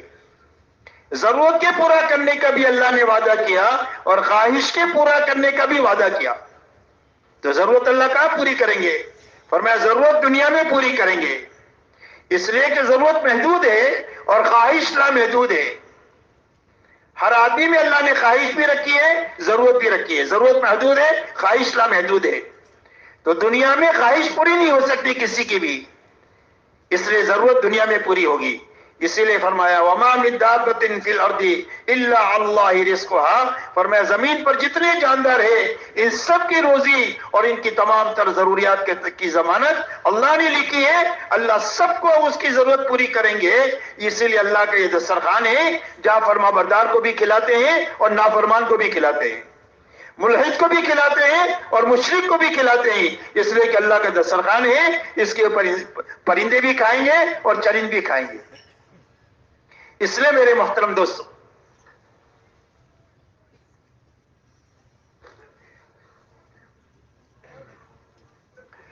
اس لیے ضرورت دنیا میں پوری ہوگی۔ خواہش اللہ نے کیوں رکھی ہر ایک میں لامحدود دنیا میں؟ فرمایا خواہش کو پورا کرنے کے لیے نہیں رکھی ہے، خواہش کو حکم کے مقابلے میں توڑنے کے لیے رکھی ہے۔ جتنے احکامات آئیں گے اس کے مقابلے میں خواہش آئے گی، تو حکم کے مقابلے میں خواہش کو توڑنے کے لیے رکھا ہے کہ جب خواہش ٹوٹے گی حکم پورا کرنے کے لیے تو اللہ ہدایت کا نور عطا فرمائیں گے۔ جب پیٹرول جلتا ہے تو گاڑی چلتی ہے، اور چراغ میں جب تیل جلتا ہے تو روشنی آتی ہے۔ ایسا ہی خواہش ٹوٹتی ہے تو ہدایت کا نور ملتا ہے اور ایمان کا نور ملتا ہے۔ حدیث پاک میں آتا ہے کہ ایک آدمی راستہ چل رہا ہے اور سامنے سے کوئی حرام چیز آ گئی، اس نے اپنی نگاہ کو نیچی کر لیا حرام سے، فرمایا اللہ اس کو ایمان کی حلاوت عطا فرمائیں گے جو اس کے دل میں وہ محسوس کرے گا۔ اس لیے خواہشات کو اللہ نے توڑنے کے لیے رکھا ہے، پورا کرنے کے لیے نہیں رکھا۔ تو خواہشات کہاں پوری کریں گے؟ فرمایا خواہشات اللہ جنت میں پوری کریں گے، اس لیے کہ آخرت لامحدود ہے، یہ خواہشات لامحدود ہے، وہاں پوری ہوگی۔ اسی لیے فرمایا وَلَكُمْ فِيهَا مَا تَشْتَهِي أَنفُسُكُمْ وَلَكُمْ فِيهَا مَا تَدَّعُونَ، فرمایا تمہارے لیے جنت میں وہ ہے جو تمہارا جی چاہے۔ آدمی کی ہر چاہت جنت میں پوری ہوگی، چاہت تو لامحدود ہے، وہ ساری لامحدود خواہشات جنت میں پوری ہوگی، اس کی تفصیل میں نہیں جا سکتے، اور ہر مانگ پوری ہو جائے گی، زبان کی نکلتے ہی اس کی مانگ پوری ہو جائے گی۔ کوئی نعمت ختم بھی نہیں ہوگی، کوئی نعمت سے روک ٹوک بھی نہیں ہوگی، نعمتوں کا لامتناہی سلسلہ ہوگا، اور ہر جنتی کا ایک بہت بڑا ملک ہوگا جس میں وہ بادشاہوں کی طرح رہے گا۔ جوان بنا کر داخل کریں گے جہاں کبھی یہ بوڑھا نہیں ہوگا، تندرست بنا کر داخل کریں گے جہاں کبھی بیمار نہیں ہوگا، خوبصورت بنا کر داخل کریں گے جہاں یہ کبھی بدصورت نہیں ہوگا، زندگی دے کر اللہ داخل کریں گے جہاں کبھی اس پر موت نہیں آئے گی۔ ہر ایک کا حسن حضرت یوسف علیہ السلام جیسا ہوگا، ہر ایک کی آواز حضرت داؤد علیہ السلام جیسی ہوگی، ہر ایک کی جوانی حضرت عیسیٰ علیہ السلام جیسی ہوگی، اور ہر ایک کا قد حضرت آدم علیہ السلام جیسا ہوگا، اور ہر ایک کے اخلاق جناب محمد رسول اللہ صلی اللہ علیہ وسلم جیسے ہوں گے، اور ہر جنتی کو 100 آدمیوں کی طاقت دے کر اللہ جنت میں داخل کریں گے۔ اس لیے خواہشات کی پوری کرنے کی جگہ اللہ نے جنت بنائی ہے، ضرورت پوری کرنے کی جگہ اللہ نے دنیا بنائی ہے۔ اس لیے اپنی ضرورتوں کو حاصل کرنے میں کھانا ہے، کپڑا ہے، مکان ہے، سواری ہے اور شادی ہے، ان ضرورتوں کے حاصل کرنے میں حلال راستہ اختیار کرنا، حرام سے بچنا، سنت طریقے پر پوری کرنا، اسراف سے بچنا، یہ حکم ہے۔ اس لیے کہ حلال اور حرام کی تاثیر ایسی ہے جیسا کہ کھانے کی ہوتی ہے۔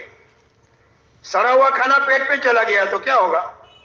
طے ہو جائے گی، اسہال ہو جائے گا، پھوڑی پھوسی نکل جائے گی، کیا ہوا؟ کا فوڈ پوائزن ہو گیا۔ ایسے ہی حرام کھانا پیٹ میں جائے گا تو حرام سوجے گا، اور جب حلال زندگی میں آئے گا اور بچوں کی زندگی میں آئے گا تو حلال کام سوجیں گے۔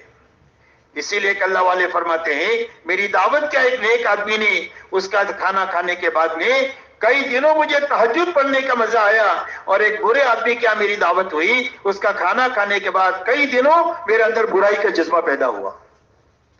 حلال و حرام کی اتنی زبردست تاثیر ہے، اس لیے اپنے کھانے کمانے کی لائنوں کو علماء پر پیش کرنا، ہر قسم کے مشتبہ سے، ہر قسم کے حرام سے، ہر قسم کے ناجائز کاموں سے اپنے تمام شعبوں کو پاک کر کے اپنی روزی کو، اپنی تمام ضروریات زندگی کو حلال بنانا، تاکہ حلال کے راستے سے ہماری عبادتیں بھی قبول ہو جائیں اور ہماری دعاؤں بھی قبول ہو جائیں، ورنہ عبادت بھی قبولیت سے رک جائے گی اور دعائیں بھی قبولیت سے رک جائے گی۔ جب زندگی میں حرام آئے گا تو بیت اللہ میں پہنچ کر کے بھی دعائیں قبول نہیں ہوگی۔ اس لیے میرے دوستو اپنی زندگی میں کھانے کمانے کی لائنوں کو صاف ستھری بنانا، آپ گھبراؤ مت کہ حلال پر آئیں گے تو کم ہو جائے گا، کم سے گھبرانے کی بات نہیں ہے، اس کم میں اللہ وہ برکت دیں گے کہ آپ کا گزارا تو ہوگا، آپ کی نسلوں کا ہوگا، اور سینکڑوں گھرانے آپ کی کمائی پر اللہ تعالیٰ ان کا گزارا بھی کریں گے، اللہ اتنی برکتیں اپنے خزانے سے دیں گے۔ اس لیے میرے دوستو اپنے کھانے کمانے کی لائنوں کو صاف ستھری بنانا، اسی کے ساتھ اپنی اخلاقی زندگی کو اچھے سے اچھی بنانا، کہ زندگی ایسی اچھی گزاریں گے کہ اپنوں کو بھی نفع ہو، پرایوں کو بھی نفع ہو، ساری انسانیت کے ساتھ ہم بھلائی کریں گے۔ ہمارے پڑوس میں کہ کوئی غیر مسلم ہے اور بھوکا ہے تو اس کو کھلائیں گے، کپڑا نہیں ہے تو کپڑا پہنائیں گے، اس کے بچے شادی کے لائق ہوں گے، اللہ نے ہم کو دیا ہے تو اس کے بچوں کی شادی کرا دیں گے، زکوٰۃ ایمان والوں کو دیں گے، لیکن نفلی صدقات کے ذریعے سے ساری انسانیت کے ہم کام آئیں گے۔ اس لیے کہ امت حضور صلی اللہ علیہ وسلم رحمت للعالمین ہے، آپ کی امت بھی ساری انسانیت کے لیے رحمت بن کر کے جیے گی، زحمت اور تکلیف کا ذریعہ بن کر نہیں جیے گی۔ اس لیے اپنی اخلاقی زندگی کو اچھے سے اچھی بنانا، اور اخلاق کا خلاصہ حضور صلی اللہ علیہ وسلم نے چند باتوں میں بتایا ہے۔ آپ فرماتے ہیں کہ اخلاق کا خلاصہ یہ ہے کہ جو تمہارے ساتھ برائی کرے اس کے ساتھ بھلائی کرو، جو تمہارے پر ظلم و زیادتی کرے اس کو معاف کرو، درگزر کرو، اس لیے کہ معاف کرنا آسان ہے، بدلہ لینا مشکل ہے۔ فرمایا جو رشتہ داریوں کو توڑے اس کی رشتہ داری کو جوڑو، ہر حال میں رشتہ داریوں کو نبھانا چاہیے، اپنی جس لائن کی بھی رشتہ داریاں ہے کبھی رشتہ داری کو خراب نہیں کرنا چاہیے۔ صلہ رحمی قیامت کے دن اللہ سے کہے گی کہ اللہ جس نے مجھے جوڑا اپنی رحمت سے اس کو جوڑ دے، اور جس نے مجھے دنیا میں کاٹا اس کو اپنی رحمت سے تو کاٹ دے۔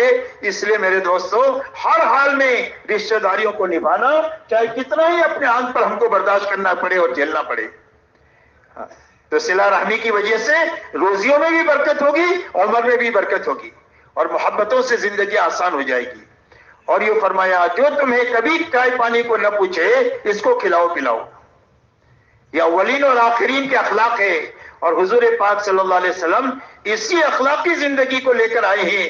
آپ نے اپنی زندگی میں کبھی اپنی ذات کے لیے کسی سے بدلہ انتقام نہیں لیا۔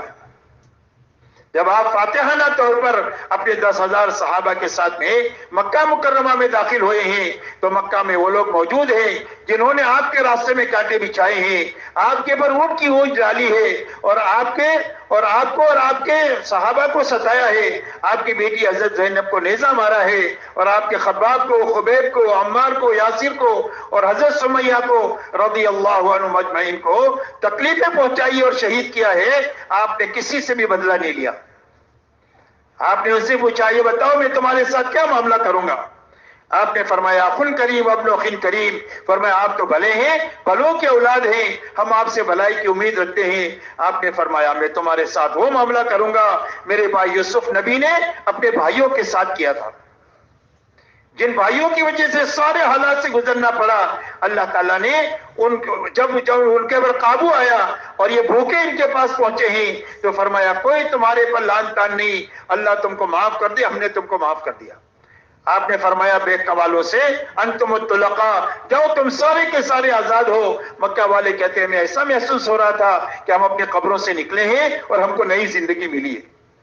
میرے محترم دوستو، ایک اخلاقی زندگی حضور صلی اللہ علیہ وسلم لے کر آئے ہیں، اور پوری دنیا کے سامنے جو چیز آئے گی وہ ہماری معاشرت آئے گی، ہمارے معاملات آئیں گے اور ہمارے اخلاق آئیں گے۔ نماز تو ہم مسجدوں میں پڑھتے ہیں، حج بیت اللہ میں کرتے ہیں، زکوٰۃ ایمان والوں کو دیتے ہیں، ایمان دل میں ہوتا ہے۔ پوری دنیا کے سامنے جو چیز آئے گی وہ ہماری معاشرت، ہمارے معاملات اور اخلاق آئیں گے، اور جب ان چیزیں ہمیں ان کے سامنے آئے گی تو پوری انسانیت جس مرحلے میں ہے اس مرحلے میں آگے کا ہر قدم ان کے لیے تباہی کا قدم ہے، اس سے بچ نہیں سکتی ہے سوائے زندگی کے، اور اس کے آنے کا ایک ہی راستہ ہے کہ ایمان والے زندگی جینا شروع کریں۔ اس لیے میرے دوستوں، اپنی اخلاقی زندگی کو اچھے سے اچھی بنانا۔ آپ یہ فرماتے ہیں کہ تم میں سب سے زیادہ کامل ایمان والا وہ ہے جو سب سے زیادہ اچھے اخلاق والا ہے۔ فرمایا اکثر لوگ جنت میں جائیں گے وہ تقوی کی وجہ سے جائیں گے اور اچھے اخلاق کی وجہ سے جائیں گے، اور اکثر لوگ جہنم میں جائیں گے وہ زبان کی غلطی کی وجہ سے اور شرمگاہ کی غلطی کی وجہ سے اکثر لوگ جہنم میں جائیں گے۔ اور قیامت کے دن آدمی کے عمل نامے میں سب سے زیادہ وزنی اس کے اچھے اخلاق ہوں گے جس سے اس کا پلڑا جھکے گا۔ اس لیے اخلاقی زندگی کو اچھے سے اچھی بنانے کی یہ محنت ہے۔ اسی کے ساتھ میرے محترم دوستو، اپنی منزل اللہ کو بنانا اور آخرت کو بنانا۔ اللہ نے ہم کو دنیا کے لیے بنایا ہی نہیں ہے، اسی لیے حدیث میں پاک میں آتا ہے کہ دنیا اس آدمی کا گھر ہے جس کا آخرت میں گھر نہیں، اور دنیا اس آدمی کا مال ہے جس کا آخرت میں کوئی مال نہیں، اور اس کو وہ جمع کرتا ہے جس میں عقل نہیں ہے۔ یہ حدیث پاک کا مفہوم ہے۔ اس لیے اللہ نے ہم کو دنیا میں اقتدار کے لیے پیدا ہی نہیں کیا، اور اللہ تعالیٰ نے ہم کو مال کے لیے نہیں پیدا کیا۔ ہاں، اللہ مال بھی دیں گے اور اللہ تعالیٰ انسانیوں کی خدمت کا موقع بھی دیں گے۔ اسی لیے اللہ نے قرآن میں یہ فرمایا کہ جب ایمان والوں کو ہم طاقت دیں گے تو یہ دنیا میں ظلم نہیں کریں گے اور انسانوں کی جان مال سے کھیلیں گے نہیں، بلکہ جب ہم ان کو طاقت دیں گے تو یہ نماز قائم کریں گے، یہ زکوٰۃ ادا کریں گے، یہ بھلائی کو دنیا میں پھیلائیں گے اور برائیوں کو دنیا سے مٹانے کا کام کریں گے۔ ہم ان کو طاقت دیں گے تو یہ دنیا کے لیے رحمت بن جائیں گے اور ساری انسانیت کو حق کی طرف آنے کا ذریعہ بنیں گے۔ اس لیے میری محترم دوستو، ہماری منزل اللہ ہے اور ہماری منزل آخرت ہے۔ ہم دنیا میں کیا چاہتے ہیں؟ فرما اللہ کی رضا کے ساتھ جیے، اللہ کی رضا کے ساتھ مرے، اس کے علاوہ ہم کچھ نہیں چاہتے۔ دنیا سے پھوٹی کوڑی ہم کو نہیں چاہیے، اور ہم کو اقتدار بھی نہیں چاہیے۔ اقتدار والوں کو ان کا اقتدار مبارک، حکومت والوں کو ان کی حکومت مبارک، مال والوں کو ان کا مال مبارک۔ نہ ہمیں ان کو پھوٹی کوڑی چاہیے اور نہ ہمیں ان کی کوئی اقتدار میں حصہ چاہیے۔ اللہ ان کو خوش رکھے۔ صرف ہم یہ چاہتے ہیں کہ پوری دنیا میں ایمان والے جن جن شعبوں میں ہیں ان شعبوں میں حضور صلی اللہ علیہ وسلم کے نمائندے بن کر اور آپ کی زندگی کو اپنا کر چلے، تاکہ ساری اپنی ذاتوں پر بھی رحم ہو جائے اور انسانیت پر بھی ہماری طرف سے رحم کا معاملہ ہو جائے۔ اس لیے ہماری منزل اللہ ہے اور آخرت ہے۔ اسی لیے حضور صلی اللہ علیہ وسلم نے امت کو آخرت کی بنیاد پر اٹھایا ہے، ملک و مال کی بنیاد پر نہیں اٹھایا۔ اسی لیے انصار مدینہ جب حضور صلی اللہ علیہ وسلم کے پاس آئے ہیں ہجرت سے پہلے، تو بیعت عقبہ کے وقت میں انصار مدینہ نے حضور صلی اللہ علیہ وسلم سے پوچھا، الا ما نبایعک یا رسول اللہ، اللہ کے رسول ہم آپ سے کس چیز پر بیعت کریں؟ یعنی آپ کا دامن تھامیں گے تو ہم کو کیا کام کرنے پڑے گا، یہ معنی ہے بیعت کے۔ تو آپ نے فرمایا تبایعونی علی السمع والطاعہ فی المنشۃ والمکرہ، فرمایا اس بات پر بیعت کرو کہ میری بات کو سنو گے اور مانو گے، جی چاہے تو اور نہ چاہے تو۔ اس لیے کہ جی تو باولا ہوتا ہے، کبھی چاہتا ہے کبھی نہیں چاہتا، تو جی چاہے پر نہیں چلو گے بلکہ میری بات کو سنو گے اور مانو گے، اس پر بیعت کرو۔ اور فرمایا دین کے لیے خرچ کرو گے، تنگی کی حالت ہوگی تو اور فراقی کی حالت ہوگی تو، والنفقہ فی العسر والیسر۔ اور یہ فرمایا علی الامر بالمعروف والنہی عن المنکر، اس بات پر بیعت کرو کہ بھلائیوں کو دنیا میں پھیلاؤ گے اور برائی کو دنیا سے مٹانے کا کام کرو گے۔ وَلَا أَن تَقُولُوا فِي اللَّهِ حَقٍّ لَا تَخَافُوا فِي اللَّهِ لَوْمَةَ لَائِمٍ، اور اس بات پر بیعت کرو کہ حق بات کہو گے اور اس میں کسی ملامت کرنے والی کی ملامت سے ڈرو گی نہیں۔ حق بات کہو گے حق طریقے سے اور کسی کی ملامت سے ڈرو گی نہیں کہ کوئی کیا کہے گا، کوئی کیا کرے گا، کوئی کیا کرے گا اور کوئی کیا کہے گا۔ کسی کے بس میں کیا ہے کچھ کہنا اور کسی کے بس میں کیا ہے کچھ کرنا۔ جو کچھ ہوگا وہ صرف اللہ کی طرف سے ہوگا، اور جب آدمی حق پر ہوگا تو حق پر ہونے کی وجہ سے اللہ کی تائید اس کے ساتھ ہوگی، اور اللہ کی تائید جس کے ساتھ ہو جائے دنیا کی کوئی طاقت اس کو نقصان نہیں پہنچا سکتی۔ اس لیے میرے دوستو فرمایا حق بات کہو گے اس میں کسی ملامت کرنے والی کی ملامت سے ڈرو گے نہیں۔ اور یہ فرمایا کہ جب میں تمہاری دعوت پر مدینہ منورہ میں آ جاؤں تو پورا عرب تمہارا دشمن ہو جائے گا، اور ایک تیر سے اور کمان سے تمہارے پر حملہ آور ہوگا، تو تم اپنی اور اپنے عورتوں اور بچوں کی حفاظت کے لیے جن وسائل کو استعمال کرتے ہو میری حفاظت کے لیے ان وسائل کو تم استعمال کرو گے، اس پر بیعت کرو۔ تو ایک صحابی کھڑے ہوئے انصار میں سے اور کہا اللہ کے نبی اگر یہ شرائط ہم پورے کریں گے تو ہم کو کیا ملے گا؟ حالانکہ آپ کے علم میں یہ بات تھی کہ اس محنت کا انجام یہ ہے کہ بڑی بڑی طاقتیں زیر ہوگی، ان کی زندگی بھر کی جمع کی ہوئے اسباب اور وسائل ان کے قدموں میں آئیں گے۔ اسی لیے آپ نے سراقہ بن مالک سے کہا تھا انتہائی بے بسی اور بے کسی کے حال میں کہ سراقہ اس وقت میں کیا حال ہوگا جب کسریٰ کے کنگن تیرے ہاتھ میں ہوں گے۔ لیکن آپ نے اس امت کو ملک و مال کی بنیاد پر نہیں اٹھایا، بلکہ آپ نے پوری امت کو آخرت کی بنیاد پر اٹھایا، اور یہ فرمایا کہ اللہ اس کے بدلے میں تم کو جنت دیں گے، اور جس کی آخرت بنے گی یہ یقینی بات ہے کہ اللہ اس کی دنیا بنائیں گے، اس لیے کہ دنیا آخرت کا سایہ ہے۔ جب آخرت بنے گی تو اس کے بناؤ کے آثار دنیا میں ظاہر ہوگی، اور جب آخرت اجڑتے ہیں تو اس کے اجاڑ کے آثار دنیا میں ظاہر ہوتے ہیں، اس لیے کہ دنیا آخرت کا سایہ ہے۔ اس لیے میرے دوستو آخرت کو اور اللہ کو اپنی منزل بنانا یہ ہماری زندگی کی بنیادیں ہیں، اور پوری امت جن مسائل سے دوچار ہے اور جن حالات سے دوچار ہے اور جن مشکلات سے گھری ہوئی ہے اس مشکلات سے نکلنے کا، اس حالات کے حل ہونے کا اور ان مسائل سے نکلنے کا واحد راستہ یہ مبارک زندگی ہے جس کو حضور پاک صلی اللہ علیہ وسلم لے کر کے آئے ہیں۔ امت ان وسائل سے نکل نہیں سکتی ہے، ان پریشانیوں سے نکل نہیں سکتی ہے چیزوں کے راستے سے اور دنیاوی ترقیات کے راستے سے۔ جتنا مسائل کو حل کرنے کی کوشش کریں گے اتنا دلدل کی طرح پھنستے چلے جائیں گے۔ مسائل کا حل صرف اس مبارک زندگی میں ہے جس کو حضور پاک صلی اللہ علیہ وسلم لے کر دنیا میں تشریف لائے ہیں، اور یہ ساری ہماری اور امت کے لیے اور پوری انسانیت کے لیے مسائل کا ایک ہی حل کا راستہ ہے، دوسرا کوئی راستہ نہیں۔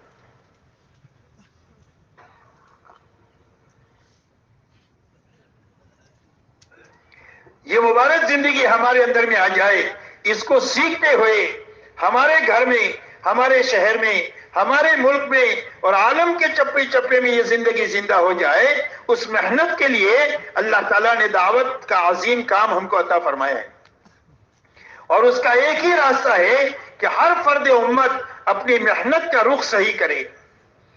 اس لیے کہ اس دنیا کو اللہ نے محنت کی جگہ بنایا ہے۔ بچہ پیدا ہوتا ہے محنت ہی میں پیدا ہوتا ہے، ہاتھ پر ہلاتا ہے، روتا ہے، نہیں روے تو گھر والے پریشان ہو جاتے ہیں، اس کے بعد میں پھر گھسنا شروع ہوتا ہے، پھر دوڑنا شروع ہوتا ہے، پھر کمانے میں تھکتا ہے، پھر خرچ کرنے میں تھکتا ہے۔ اللہ کا نظام ہے کہ دنیا کو اللہ نے محنت کے ساتھ جوڑا ہے۔ پوری دنیا میں جتنی ترقیات نظر آ رہی ہے یہ انسانوں کی محنت کا ثمرہ ہے۔ آج سے 100 سال پہلے ان ساری چیزوں کا تصور نہیں ہو سکتا تھا، تو یہ ساری چیزیں کہاں سے وجود میں آئی؟ فرمایا انسانوں کی جان لگی ہے، انسانوں کے مال لگے ہیں، انسانوں کی صلاحیتیں لگی ہے، جس سے یہ پوری دنیا میں چمک دمک اور دنیاوی لائن کی رونقیں نظر آ رہی ہے۔ ہم یہ چاہتے ہیں کہ دین اپنی اصلی شکل میں ہماری زندگی میں اور پوری امت میں اور امت کے راستے سے انسانیت میں آئے، تو اس کا ایک ہی راستہ ہے اور وہ اپنی محنت کا صحیح کرنا ہے، اور محنت کا صحیح رخ وہ ہے جو حضور پاک صلی اللہ علیہ وسلم نے 23 سال میں امت میں زندہ فرمایا ہے، وہ محنت کا صحیح رخ ہے۔ تو آپ نے 23 سال میں امت میں محنت کا کیا رخ اپنایا؟ آپ نے محنت کا یہ رخ امت میں زندہ کیا کہ ہر ایمان والا سب سے پہلے اپنی جان مال کو ایمان کے سیکھنے پر لگائے، ایمان کے پھیلانے پر لگائے، بیک وقت میں ایمان سیکھ بھی رہا ہو اور بیک وقت میں ایمان پھیلا بھی رہا ہو، یعنی دعوت اللہ میں لگاوے۔ دعوت اللہ ایسا راستہ ہے کہ بیک وقت میں آدمی بنے گا اور بیک وقت میں عالم بنے گا۔ اللہ نے اسی لیے اس کو تجارت کا نام دیا ہے تجارت میں دونوں کام ایک ساتھ ہوتے ہیں، آدمی خود بھی نفع اٹھاتا ہے، دوسروں کو بھی نفع پہنچاتا ہے۔ تو سب سے پہلی جان مال دعوت اللہ پر لگوائی گئی، جتنا دعوت کا تقاضا تھا۔ نمبر 2، ہر فرد امت کی جان عبادت پر لگائی گئی کہ عبادت میں حقیقت پیدا ہو جائے اور عبادت امت میں زندہ ہو جائے، جتنا عبادت کا تقاضا تھا۔ گھر کاروبار میں ہم کتنے لگتے لگاتے ہیں؟ جتنا تقاضا ہے اتنا لگتے لگاتے ہیں تو سارے تقاضے پورے ہو جاتے ہیں۔ جب اس پر جتنا لگیں گے جتنا تقاضا ہے تو اس کے سارے تقاضے پورے ہو جائیں گے۔ نمبر 3، اخلاق پر جان مال لگوائی کہ ہر ایمان والے کی جان مال اللہ کے مخلوق کو راحت پہنچانے پر لگے جتنا اخلاق کا تقاضا ہے۔ نمبر 4، ہر ایمان والے کی جان مال اپنی اور اپنے گھر والوں کی ضرورتوں کے حاصل کرنے میں اور پورا کرنے میں لگے، بقدر ضرورت لگے، اسراف سے بچ کر کے لگے۔ ضرورت کے بقدر لگنے کی قید ہے اور اسراف سے بچنے کی قید ہے۔ اس لیے کہ اسراف کے بارے میں اللہ والے فرماتے ہیں، اسراف کی مثال آگ کی ہے۔ آگ میں کتنا بھی لکڑی ڈالو سب کو جلا دے گی، اس کا پیٹ بھرے گا نہیں۔ ایسا ہی زندگیوں میں جب اسراف داخل ہو جاتا ہے تو ساری جانی مالی طاقت کو کھا لیتا ہے، نہ دعوت کے لیے بچے، نہ عبادت کے لیے بچے، نہ اخلاق کے لیے بچے، یہاں تک کہ بوڑھے ماں باپ کو سنبھالنے کے لیے نہیں بچتی ہے، اپنی بیوہ بہن کو سنبھالنے کے لیے بھی نہیں بچتی۔ اسراف پوری جانی مالی طاقت کو کھا لیتا ہے۔ اس لیے اپنی ضرورتوں میں بقدر ضرورت لگنا، اسراف سے بچ کر کے لگنا، ایک ایسا آسان محنت آپ نے کیا کہ جس میں آدمی کو ملنگ بننے کی ضرورت نہیں ہے، اس لیے کہ ہمارے دین میں ملنگ پنا نہیں ہے کہ سب کچھ چھوڑ چھاڑ کر گھر والوں کے لیے بوجھ بن کر کوئی کولا پکڑ لو، کہ اس کی اجازت نہیں ہے گھر والوں کے لیے بوجھ بننے کی، کہ ہر آدمی اپنی محنت سے کھائے، اپنی محنت سے اپنے متعلقین کو کھلائے، یہ حکم ہے۔ اور یہ فرمایا کسب الحلال فریضۃ بعد الفریضہ، فرائض کی ادائیگی کے بعد حلال کمائی میں لگنا بھی فرض ہے۔ تو ہمارے دین میں ملنگ پنے کی بھی اجازت نہیں ہے اور ہمارے دین میں نفسانیت کی بھی اجازت نہیں ہے۔ نفسانیت کہتے ہیں مادہ پرستی کو، کہ آدمی کی زندگی کا مقصد پیسہ بن جائے، حلال سے آئے، حرام سے آئے، جھوٹ سے آئے، سود سے آئے، جائز سے آئے، ناجائز سے آئے، پیسہ آنا چاہیے۔ یہ بھی غلط لوگوں کا شیوا ہے، یہ بھی غلط لوگوں کا شیوا ہے۔ اسلام ان دونوں کے بیچ کا صراط مستقیم ہے کہ ہر مسلمان کی گھریلو زندگی ہوگی، ہر مسلمان کی کاروباری زندگی ہوگی، لیکن دینداری کے ساتھ ہوگی اور دین کی محنت کے ساتھ ہوگی۔ بس اتنا سا ہے کہ دینداری کے ساتھ ہوگی، دین کی محنت کے ساتھ ہوگی۔ کہ زندگی کی کیا ترتیب ہوگی؟ کہ زندگی کی ترتیب یہ ہوگی کہ جب اللہ کا حکم آئے گا تو اللہ کے حکم کو پورا کرنے کے لیے اپنی راحت کو بھی قربان کریں گے، اپنی خواہش کو بھی قربان کریں گے، اپنی دنیا کو بھی آگے پیچھے کریں گے، اور اللہ کے دین کی محنت کا تقاضا ہے تو بھی اپنی چاہیے کو قربان کریں گے، اپنی راحت کو قربان کریں گے، اپنی دنیا کو آگے پیچھے کریں گے، اور اللہ کو اور اللہ کے حکم کو، اللہ کے دین کی محنت کے تقاضے کو نمبر 1 رکھیں گے۔ بس اسی کا مطالبہ اللہ سے ہے اور اسی کا نام قربانی ہے۔ کہتے ہیں نا قربانی دو، قربانی دو، تو قربانی کے معنی کسی چیز کو مستقل طور پر چھوڑنا نہیں ہے۔ اس لیے کہ ہم چھوڑ کیا سکتے ہیں کہ کیا چھوڑ سکتے ہیں؟ کھانا چھوڑ سکتے ہیں۔ اگر 2 دن نہ کھائے تو دن میں تارے نظر آئیں گے، 2 دن نہ سوئے تو دن میں تارے نظر آئیں گے۔ کوئی بھی چیز نہیں چھوڑ سکتے، صرف آگے پیچھے کرنا۔ کہ 12 بجے کھانے کے عادی ہے، کام کا اتنا تقاضا ہے کہ آپ نے 2 بجے کھا لیا، اس کا نام قربانی ہے کہ 2 گھنٹہ آگے پیچھے کیا۔ آپ پیدل چلنے کے عادی نہیں ہے تو یہ تقاضا پیدل چلے بغیر پورا ہی نہیں ہو سکتا۔